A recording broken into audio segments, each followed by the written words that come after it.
Guys आज हम explain करने वाले हैं हाल ही में रिलीज हुई मूवी RRR को, जो कि साउथ की एक बहुत ही ब्लॉकबस्टर मूवी है और जिसे IMDb पर 9.2 आउट ऑफ 10 की रेटिंग भी मिल चुकी है। दोस्तों, मैं इस मूवी की जितनी भी तारीफ करूं उतनी ही कम है और ऐसे ही मूवी को आपको अपने पूरे परिवार के साथ जाकर थिएटर में जरूर देखना चाहिए। और आखिर मैं इस मूवी को लेकर इतना ब्ला ब्ला ब्ला क्यों कर रहा हूँ वो अभी आपको थोड़ी देर में समझ में आ जाएगा। So guys, without wasting your time, bring your snacks together and let's begin the explanation, क्योंकि मजा बहुत आने वाला है। मूवी की शुरुआत में हम एक बच्ची को देखते हैं जिसका नाम मल्ली है। वो गाना गाते हुए एक ब्रिटिश गवर्नर के वाइफ के हाथों में टैटू बना रही थी। मल्ली की आवाज बहुत प्यारी थी और वो मेहंदी के बहुत ही खूबसूरत डिजाइन भी बना लेती थी। जब ब्रिटिश गवर्नर यानी कि स्कॉट मासूम जंगली जानवरों का शिकार करके वहाँ आता है तो उसकी बीवी उससे कहती है कि मैं इस लड़की को अपने साथ लेकर जाऊंगी। जिसके बाद स्कॉट अपने आदमियों से कहकर मल्ली के माँ को कुछ पैसे दे देता है। मल्ली के गाँव वालों को लगता है कि उसने पैसे उसके काम से इम्प्रेस्ड होकर इनाम के तौर पर दिए हैं, लेकिन वो मल्ली को जबरदस्ती अपने साथ ले जाने लगते हैं। और जब मल्ली की माँ उसे रोकने की कोशिश करती है तो एक अंग्रेजी सिपाही उसके सर पर बंदूक तान देता है, जिस पर स्कॉट कहता है कि इस बंदूक की गोली इंग्लैंड के कंपनी में बनकर 7 समुद्र पार करके यहाँ आई है।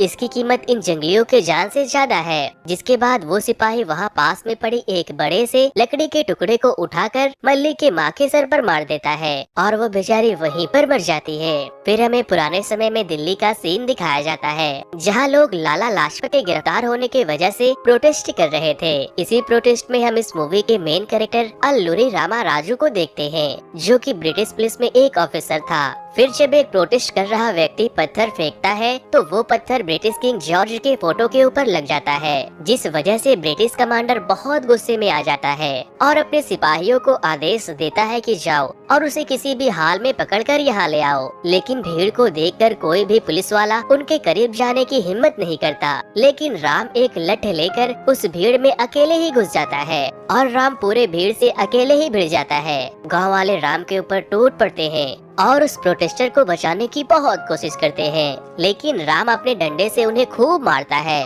और उस प्रोटेस्टर को अपने साथ पुलिस स्टेशन ले आता है। उसके ताकत और हिम्मत को देखने के बाद सारे गांव वाले वहां से घायल होकर और डर के वहां से चले जाते हैं। और तो और वो ब्रिटिश कमांडर भी राम के जज्बे को देखकर घबरा जाता है। कुछ दिन बीतने के बाद वहाँ के बहुत सारे पुलिस ऑफिसर को उनके अच्छे सर्विस की वजह से मेडल्स और बड़े पदों पर पोस्टिंग मिल रही थी। लेकिन जब वो लोग राम को कोई मेडल या पोजीशन नहीं देते तो वो बहुत गुस्सा और दुखी हो जाता है।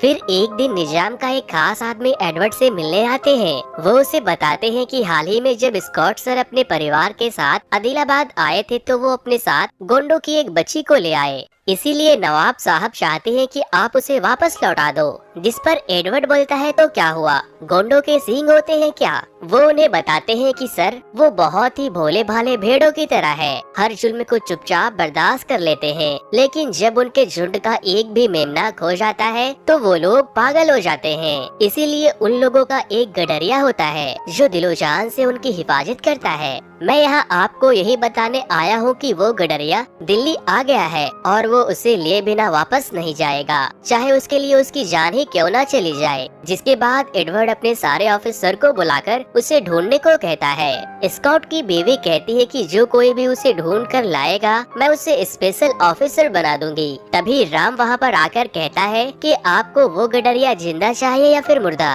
अब हमें दिल्ली से थोड़ी दूर एक जंगल का सीन दिखाया जाता है, जहां हम इस मूवी के दूसरे मेन कैरेक्टर कुमारम भीम को देखते हैं। वो अपने सर पर खून डालकर जंगली जानवर को अट्रैक्ट करने की कोशिश कर रहा था और यहाँ पर भीम और शेर की लड़ाई होती है और वो किसी भी तरह से उस शेर को बेहोश करके पकड़ लेता है। फिर हम देखते हैं कि भीम मुसलमान बनकर वहाँ से निकलता है और एक मोटरसाइकिल रिपेयरिंग शॉप पर जाता है। भीम एक हिंदू था, लेकिन अपनी पहचान छुपाने के लिए अख्तर बन के एक मुस्लिम फैमिली का बेटा बनकर रहता था और वो लोग उसकी असलियत जानने के बाद भी उन्हें अपने घर में पनाह दे रहे थे। राम उसे ढूंढने के लिए कुछ क्रांतिकारियों के रैली में जाता है, जहाँ पर कुछ क्रांतिकारी अंग्रेजों के किए गए अत्याचारों के खिलाफ आवाज उठाने की बातें कर रहे थे। राम कहता है कि सबसे अच्छा यही होगा कि हम लोग स्कॉट का ही कत्ल कर दे। जिसके बाद भीम का एक आदमी जिसका नाम लच्छू था वो राम से पूछता है कि क्या ऐसा हो सकता है। राम कहता है हाँ क्यों नहीं। लच्छू से कहता है कि भाई क्या आप मेरे भाई से से मिलने चलोगे? हमें आपकी सलाह की बहुत जरूरत है। राम कहता है हाँ हाँ क्यों नहीं। लच्छू उसे अपने साथ लेकर जाने लगता है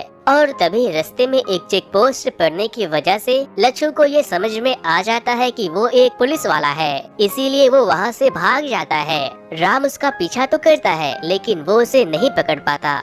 राम उसे ढूंढते हुए एक ब्रिज के ऊपर चला जाता है और वहीं ब्रिज के नीचे नदी के किनारे अख्तर एक बच्चे को मछली पकड़ने के लिए पैसे देता है और तभी ब्रिज पर जा रही एक ट्रेन में आग लग जाती है और ट्रेन के डिब्बों में ब्लास्ट होने की वजह से उसके डिब्बे नीचे नदी में गिरने लगते हैं, जहां वो बच्चा मछली पकड़ रहा था। जब राम और अख्तर की नजर बच्चे पर पड़ती है तो वो उसे बचाने के लिए बेचैन होने लगते हैं। अख्तर को बेचैन देखकर राम उसे इशारे करता है कि ऊपर आकर मेरी मदद करो और फिर वो दोनों अपने कमर में रस्सी बांधकर नदी में छलांग लगा देते हैं और उस बच्चे की जान बचा लेते हैं, जिसके बाद